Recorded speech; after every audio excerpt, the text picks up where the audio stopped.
Hello everyone, कैसे आप सभी। उम्मीद करता हूँ कि आप अच्छे होंगे। तो जैसे आपने हमारा जो टॉपिक चल रहा है यांत्रिकी मैकेनिक्स जो टॉपिक चल रहा है उसमें क्लास और हैं अभी, वो मैं आपको कराता हूँ। और जो क्वेश्चन मैं आपको करा रहा हूँ वो सारे के सारे एग्ज़ाम में आए हुए क्वेश्चन हैं। तो आप सेशन अगर आपको अच्छा लगे तो ज़्यादा से ज़्यादा शेयर करना और लाइक करना, और ये आपका ही चैनल है, इसे सब्सक्राइब करना, बेल आइकन दबाना, जिससे कि हर वीडियो का नोटिफिकेशन आप मिले। तो हम क्लास स्टार्ट कर रहे हैं। तो देखिए क्वेश्चन क्या है। क्वेश्चन क्या है 43। क्या है 43 क्वेश्चन। 42 मैंने क्वेश्चन आपको करा दिया, ठीक है। तो आप देखिए क्या है। स्थिर गति से जा रही खुली कार। क्या है? स्थिर गति से, ब्लैक कलर लेता हूँ, वीडियो लेता हूँ। क्या है? स्थिर गति से जा रही खुली कार में बैठा एक बालक गेंद को हवा में सीधे ऊपर फेंकता है। अब गेंद गिरती है। क्या लिखा है? गेंद गिरती है। अब गेंद कहाँ गिरेगी? उसके हाथों में गिरेगी, या उसके आगे भी गिरेगी, या उसके पीछे गिरेगी। अब जो कार है ना, क्या लिखा है? गति, स्थिर गति से जा रही खुली कार। एक ओपन है, जो छत होती है ना कार की, वो नहीं है, तो ओपन है। तो व्यक्ति उसमें बैठा है, बालक या कोई भी बैठा हुआ है, और बॉल को उछालता है, और उसकी बॉल जो है वो कहाँ पे गिरेगी? उसके आगे गिरेगी, या उसके पीछे गिरेगी, या उसके हाथों में गिरेगी। तो इस क्वेश्चन का आंसर क्या है? इस क्वेश्चन का आंसर है उसके हाथ में गिरेगी बॉल, ठीक है। तो ये क्वेश्चन एसएससी 2008 में आया हुआ क्वेश्चन है। एसएससी 2008 में क्वेश्चन आया हुआ है, इम्पोर्टेंट क्वेश्चन है। क्या है? A boy sitting in a open car going at a constant speed through the ball straight up in the air the ball falls, ठीक है। तो क्या है? In his hand. क्लियर? क्या क्वेश्चन? उसके हाथ में गिरेगी बॉल। क्लियर? नेक्स्ट क्वेश्चन देखिए। नेक्स्ट क्वेश्चन है, एक व्यक्ति पूर्णतः चिकने बर्फ के क्षैतिज समतल, ये क्षैतिज है, क्षैतिज समतल के मध्य में विराम स्थिति में है। न्यूटन के किस नियम का उपयोग करके वह अपने आप को तट तक ला सकता है? क्या है? एक व्यक्ति पूर्णतः चिकने बर्फ के क्षैतिज समतल के मध्य में विराम स्थिति में है। न्यूटन के किस नियम का उपयोग करके वह अपने आप को तट तक ला सकता है? क्लियर? क्या है? A person is at rest in the middle of horizontal plan of perfectly smooth ice, by which Newton's law he can bring himself to the shore. क्या है? A person is at rest in the middle of horizontal plane of perfectly smooth ice, by which Newton's law he can bring himself to the shore. Clear? तो ये question जो है 44 question number, ये question important question है, important question है। तो ये NDA किस एग्जाम में आया? एनडीए 2011 में क्वेश्चन आया हुआ, इम्पोर्टेंट क्वेश्चन है। एक व्यक्ति पूर्णतः चिकने बर्फ के क्षैतिज समतल के मध्य में विराम स्थिति में है। न्यूटन के किस नियम का उपयोग करके वह अपने आप को तट तक ला सकता है? किस नियम के? थर्ड लॉ ऑफ मोशन, तीसरा गति नियम। क्या है? तीसरा गति नियम। क्लियर? नेक्स्ट क्वेश्चन देखिए। नेक्स्ट क्वेश्चन है, why do small pieces of Kapoor dance on the surface of water? क्या है? Why do small pieces of Kapoor dance on the surface of water? Kapoor के छोटे छोटे टुकड़े जल की सतह पर क्यों नाचते हैं? क्लियर? क्या है? कपूर के छोटे छोटे टुकड़े जल की सतह पर क्यों नाचते हैं? 44 नंबर क्वेश्चन है, 45 नंबर क्वेश्चन है।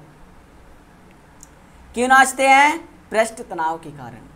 क्या है आंसर? पृष्ठ तनाव के कारण। क्लियर? नेक्स्ट क्वेश्चन देखिए।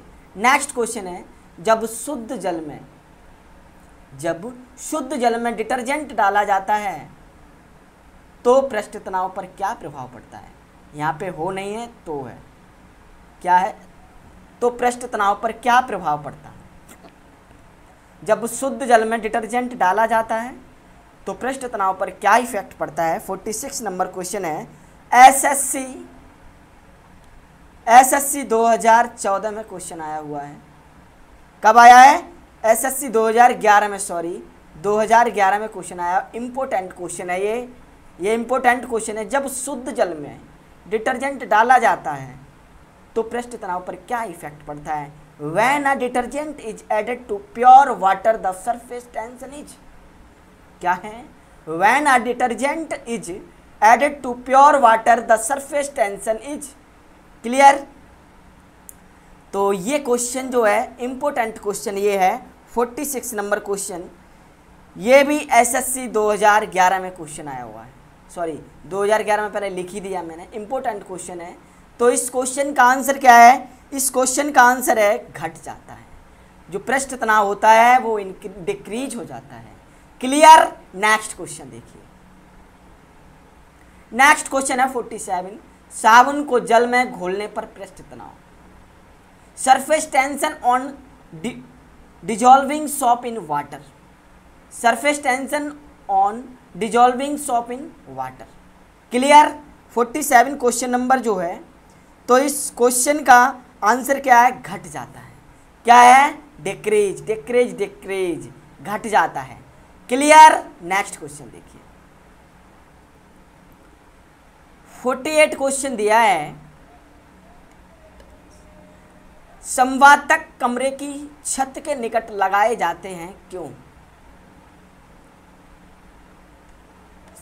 Ventilators are placed near the ceiling of the room because. Clear? क्या है? संवातक कमरे की छत के निकट लगाए जाते हैं, क्यों लगाए जाते हैं? 48 क्वेश्चन नंबर है। ये एसएससी सीपीओ और एसआई 2008 में क्वेश्चन आया हुआ है। इम्पोर्टेंट क्वेश्चन है। कब आया? 2008 में। एसएससी सीपीओ एसआई 2008 में क्वेश्चन आया हुआ है। इम्पोर्टेंट क्वेश्चन है। संवातक कमरे की छत के निकट लगाए जाते हैं, क्यों लगाए जाते हैं? वो इसलिए लगाए जाते हैं, सांस में छोड़ी हुई गर्म हवा ऊपर उठती है और बाहर चली जाती है। क्लियर? नेक्स्ट क्वेश्चन देखिए। नेक्स्ट क्वेश्चन है, देखिए स्टेटमेंट दिया है और रीजन है।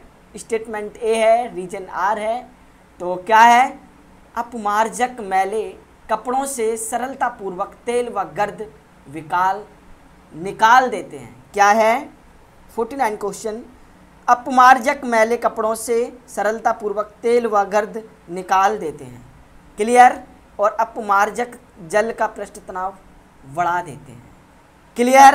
तो सी जो ऑप्शन है ए सही है परंतु आर गलत है। ए सही है परंतु आर गलत है। क्लियर? अपमार्जक मैले कपड़ों से सरलतापूर्वक तेल व गर्द निकाल देते हैं। क्लियर? नेक्स्ट क्वेश्चन देखिए। इस नेक्स्ट क्वेश्चन है 50 नंबर क्वेश्चन है, अंतरिक्ष यात्री अंतरिक्ष में सीधे खड़े नहीं रह सकते क्यों? रीजन क्या है? रीजन क्यों नहीं खड़े रह सकते? क्या है? अंतरिक्ष यात्री अंतरिक्ष में सीधे खड़े नहीं रह सकते क्यों? यहाँ पे जो सीचे लिखा है यहाँ पे सीधे लिख लेना, वहाँ पे टाइपिंग में मिस्टेक हो गई है। ठीक है? क्या है? सीधे खड़े नहीं रह सकते क्यों? गुरुत्व नहीं होता। There is no gravity. क्या है? There is no gravity. Clear? Next question अब आप देखिए। नेक्स्ट क्वेश्चन में आपको कराते हैं, वो आप देखिए।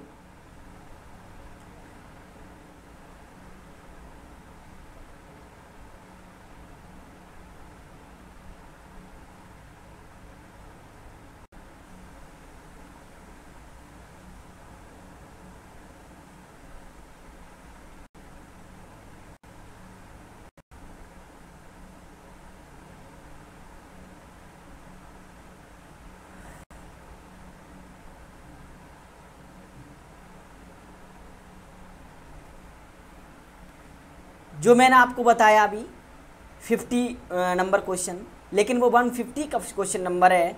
तो ये यहाँ पे क्या है 150 नंबर क्वेश्चन, क्या है 151 क्वेश्चन नंबर है। आप देखिए हम स्टार्ट कर रहे हैं।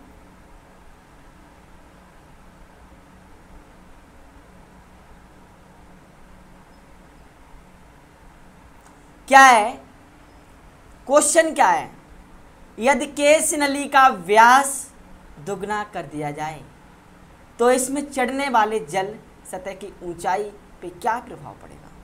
आपने देखा होगा, अब केस नली आप जानते होंगे, व्यास दुगना कर दिया जाए। आपने देखा होगा, एग्जाम्पल के तौर पे हम आपको समझा रहे हैं। यदि केस नली आपने देखा हो, गांव में विलेज में क्या करते हैं, लैंप से हम पढ़ाई करते थे, ठीक है। हमने भी लैंप से पढ़ाई की और अभी भी है, तो वही लैंप अभी भी है। तो जो उसमें केस नली कहते हैं ना, जो मिट्टी का तेल ऊपर जो चढ़ता है, वो केस नली के यदि केस नली का व्यास दुगना कर दिया जाए तो इसमें चढ़ने वाले जल सतह की ऊंचाई, मिट्टी का तल, मिट्टी ले लो, मिट्टी का तेल ले लीजिए, चाहे जल ले लीजिए, वो केस नली के कारण ही चढ़ते हैं। क्लियर। तो वो केस का तो के ऊपर तभी मिट्टी का तेल ऊपर चढ़ता है और फिर हमारी लैंप जलती है। तो वो केस नली का व्यास, मतलब केस नली के ही द्वारा वो लैंप जलती है, तो हम कह सकते हैं। और आपने देखा होगा, जब हम गांव में खेत में पानी भर जाता है, ठीक है, और जब सूख जाता है, अगर पानी सूख जाए, नमी रोकने के लिए अगर हम उसकी जुताई कर दें, खेत को जुतवा दें, कहने के लिए हम कह सकते हैं, तो वो केस नली जो टूट जाएंगी, और जो केस नली टूट जाएंगी तो हमारी जो नमी होगी वो रुक जाएगी, और नमी रुक जाएगी, इसलिए हम क्या करते हैं, जुताई उसकी खेत की हम क्या करते हैं, जुताई करवाते हैं, और उसके कारण केस नली टूट जाती हैं और फिर नमी जो होती है वो काफ़ी दिन तक चलती रहती है। तो अगर हम जुतवाएं ना खेत को और ऐसा ही कैसा पड़ा रहने दें और पानी सूख जाए तो बहुत जल्दी पानी वाष्पीकरण हो जाएगा, कह सकते हैं। तो वो रोकने के लिए हम क्या करते हैं, उसको जुताई करवाते हैं। उसके बाद केस नली टूट जाती हैं और नमी रुक जाती है। क्लियर। तो ये क्वेश्चन जो है 151 क्वेश्चन नंबर है। यदि केस नली का व्यास, देखो हमने क्वेश्चन तो कुछ और है, लेकिन मैंने एक एग्जांपल के जरिए आपको समझाया, उससे रिलेटेड क्वेश्चन है, और आगे क्वेश्चन आएंगे वो मैं आपको बताएंगे। केस नली के द्वारा जो क्वेश्चन आएंगे उसके तो मैं आपको कराऊंगा, केस नली की डेफिनेशन भी बताएंगे। तो यदि केस नली का व्यास दुगना कर दिया जाए तो इसमें चढ़ने वाले जल सतह की ऊंचाई पर क्या प्रभाव पड़ेगा। तो जो चढ़ने वाली ऊंचाई होगी वो क्या होगा, जल सतह की ऊंचाई क्या होगा, आधी रह जाती है। क्या आधी रह जाती है। ये क्वेश्चन नंबर आपको क्लियर हुआ होगा। नेक्स्ट क्वेश्चन है 152, श्यानता की इकाई है। अब श्यानता की इकाई है RRV ESM 2003 में क्वेश्चन आया हुआ है। RRV SEM 2003 में क्वेश्चन आया, 2003 में क्वेश्चन आया हुआ है। इम्पोर्टेंट क्वेश्चन है। तो क्या है, पॉइज। क्या है, श्यानता की इकाई क्या है, पॉइज। क्लियर। नेक्स्ट क्वेश्चन देखिए, जब दो भिन्न भिन्न व्यास के केस नलियों को किसी द्रव में ऊर्ध्वाधर डुबोने पर चढ़े द्रव की ऊंचाई क्या है। क्वेश्चन, जब दो भिन्न भिन्न व्यास के केस नलियों को किसी द्रव में ऊर्ध्वाधर डुबोने से पर चढ़ने द्रव की ऊंचाई पर क्या प्रभाव पड़ेगा। क्या है, सी नंबर क्वेश्चन है, कम व्यास वाली केस नली में अधिक होगी। क्वेश्चन का आंसर क्या है, पहले क्वेश्चन समझिए। क्वेश्चन है क्या, जब दो भिन्न भिन्न व्यास के केस नलियों को किसी द्रव में ऊर्ध्वाधर डुबोने पर चढ़े द्रव की ऊंचाई पर क्या इफेक्ट पड़ता है? कम व्यास वाली केस नली में अधिक होगी। क्लियर? नेक्स्ट क्वेश्चन देखिए, इंपॉर्टेंट क्वेश्चन है ये भी। क्लियर? अब 154 नंबर क्वेश्चन देखिए आप, ये है लैंप की बत्ती में, देखो मैंने अभी आपको समझाया था ना, क्वेश्चन आ गया ना क्वेश्चन, लैंप की बत्ती में तेल किसके कारण ऊपर उठता है? क्लियर? क्या है ये? 154 नंबर क्वेश्चन एसएससी 2013 में क्वेश्चन आया हुआ है।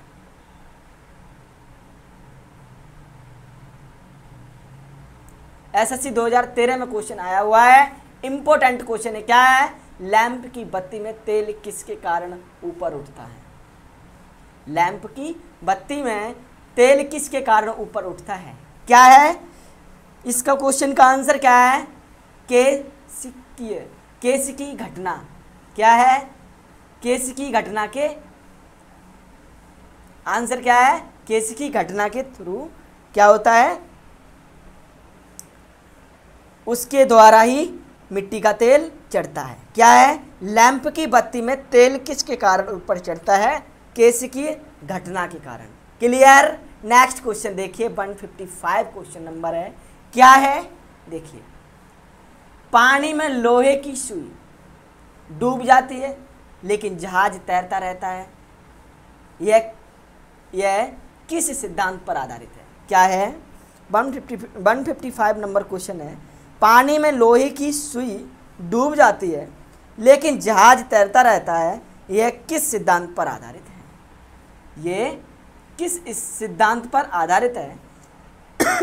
सॉरी, पानी में लोहे की सुई डूब जाती है लेकिन जहाज तैरता रहता है, यह किस सिद्धांत पर आधारित है?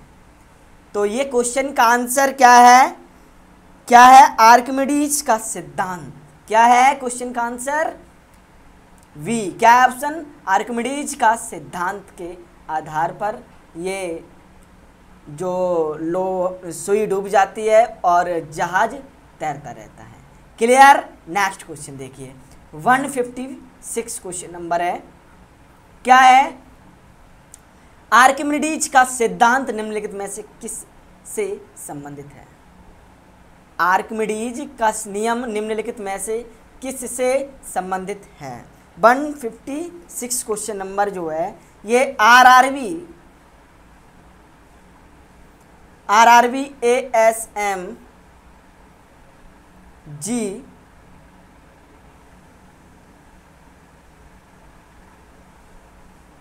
2005 में क्वेश्चन आया हुआ है। इंपॉर्टेंट क्वेश्चन है ये, इंपॉर्टेंट क्वेश्चन है। क्या है? आर्किमिडीज का नियम, आर्किमिडीज का नियम निम्नलिखित में से किससे संबंधित है? क्या है? प्लवन का नियम। आंसर क्या है?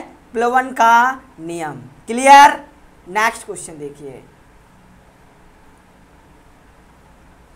अब आप सोच रहे होंगे, पहले मैंने आपको क्वेश्चन जो कराए हैं वो बाइलिंगुअल थे, इंग्लिश और हिंदी दोनों में क्वेश्चन थे, लेकिन कुछ कारण की वजह से नहीं टाइप हो पाए तो इसलिए हिंदी में कर लिए हैं। लेकिन जल्द से जल्द हम जो भी नेक्स्ट टॉपिक पढ़ाएंगे तो वो हिंदी में और बाइलिंगुअल होगा, इंग्लिश में भी क्वेश्चन होंगे।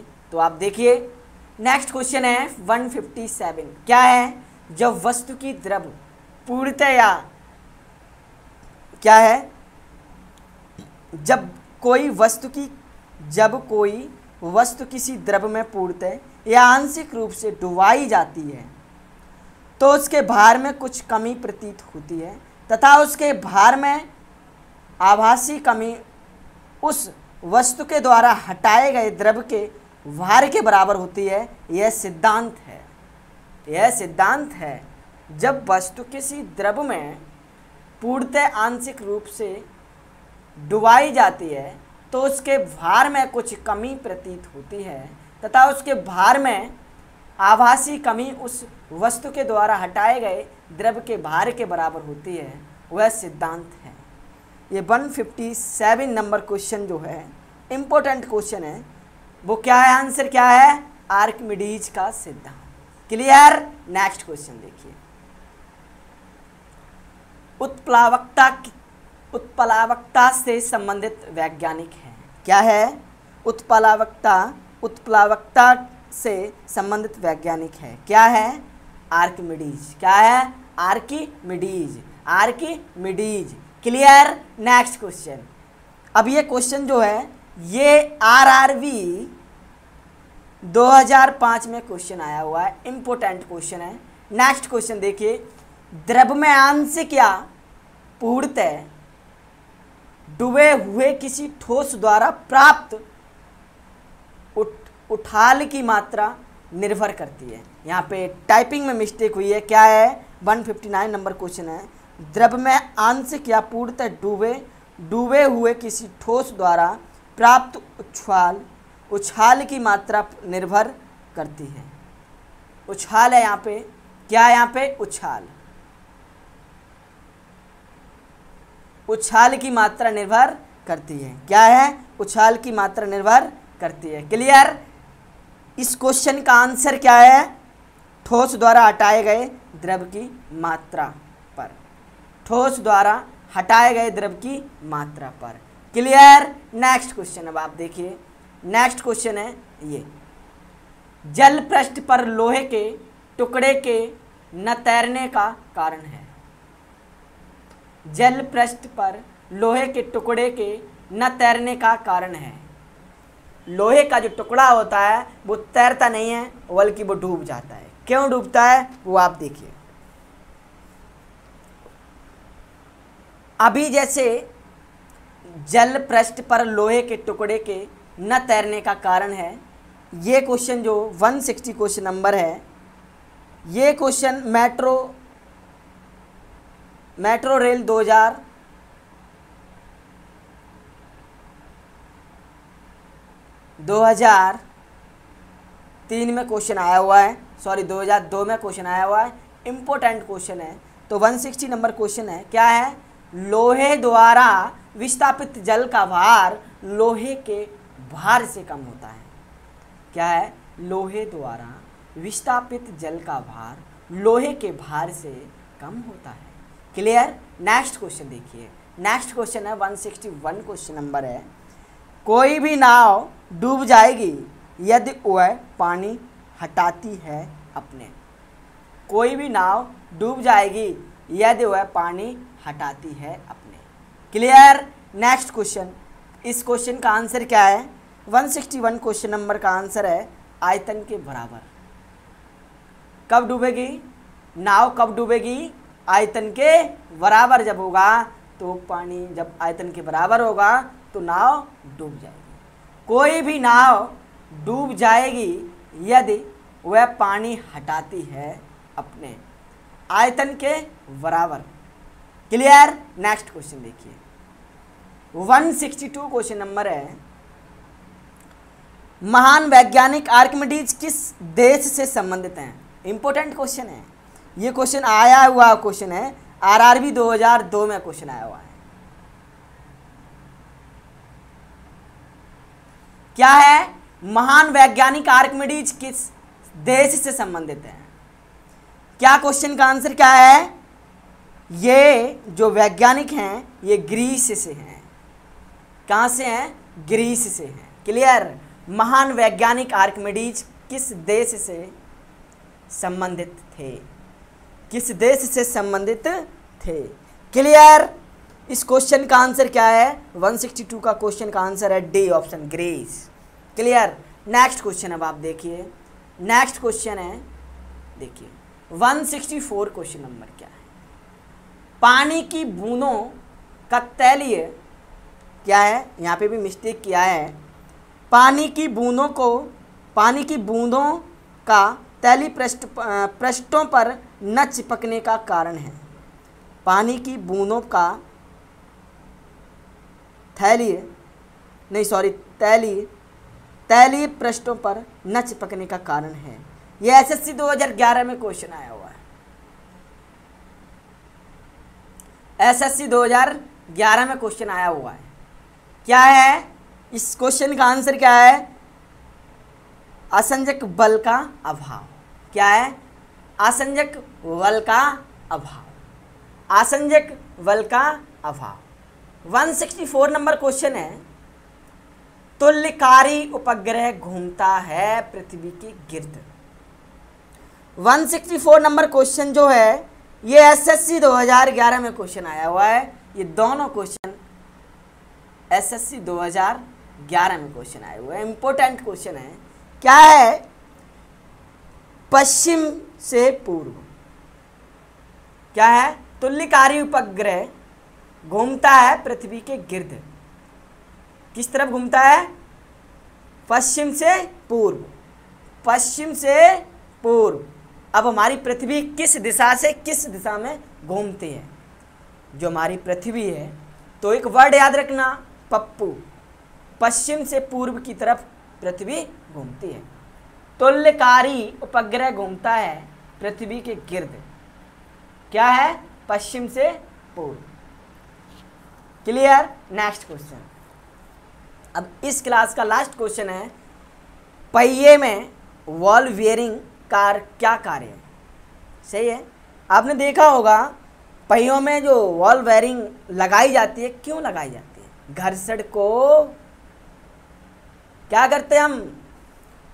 अभी आपको मैंने बताया एसएससी 2011 में क्वेश्चन आया हुआ है, 2011 में क्वेश्चन आया हुआ है।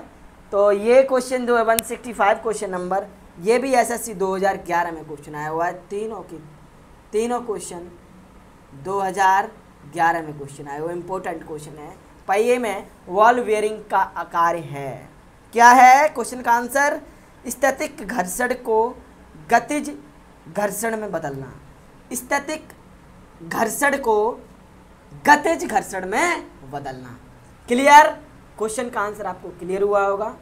तो आपको सेशन अगर अच्छा लगा हो तो इसे लाइक करना, और ये आपका ही चैनल है, इसे सब्सक्राइब करना, बेल आइकन दबाना, जिससे हर वीडियो का नोटिफिकेशन मिले। तो आप खुश रहिए। जय हिंद, जय भारत।